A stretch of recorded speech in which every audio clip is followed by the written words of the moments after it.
जाऊंगी बाबा के द्वार बनके कांवरिया रे। मैं तो जाऊंगी भोले के द्वार बनके कांवरिया रे। मैं तो जाऊंगी बाबा दरबार बनके कांवरिया रे।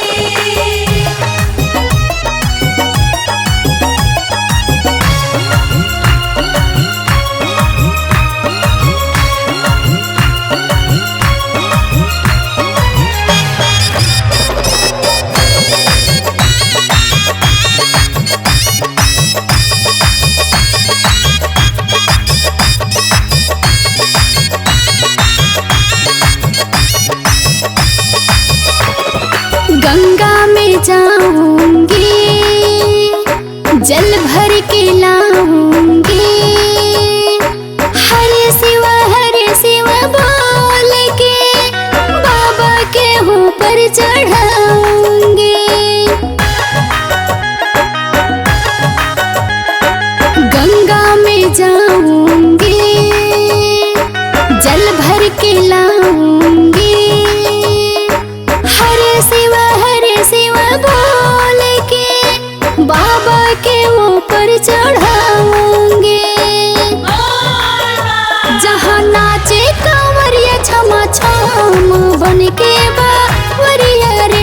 मैं तो जाऊंगी बाबा दरबार बनके कांवरिया रे। मैं तो जाऊंगी बाबा दरबार बनके कांवरिया रे।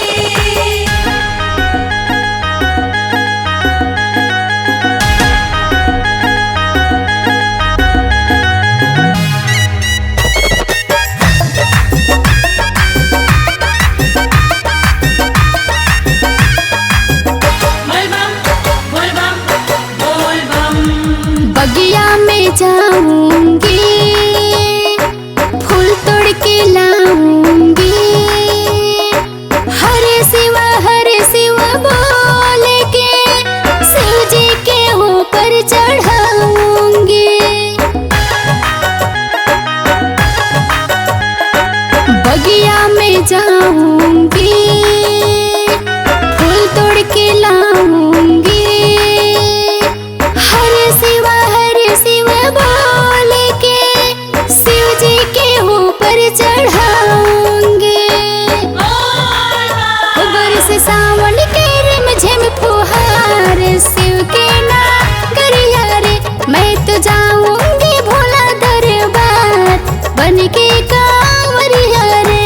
मैं तो जाऊंगी बाबा दरबार बनके कांवरिया रे।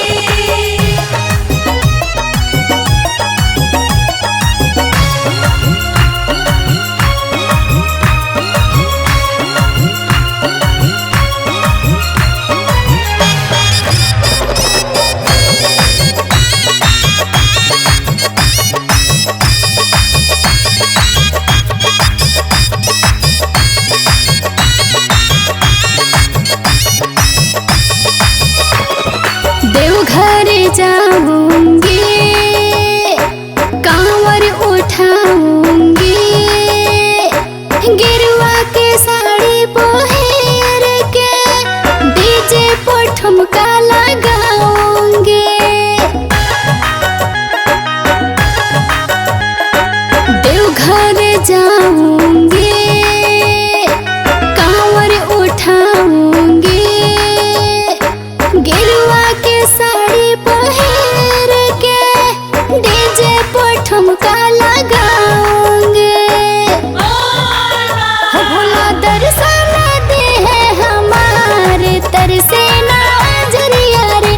मैं तो जाऊंगी भोले के द्वार बनके कांवरिया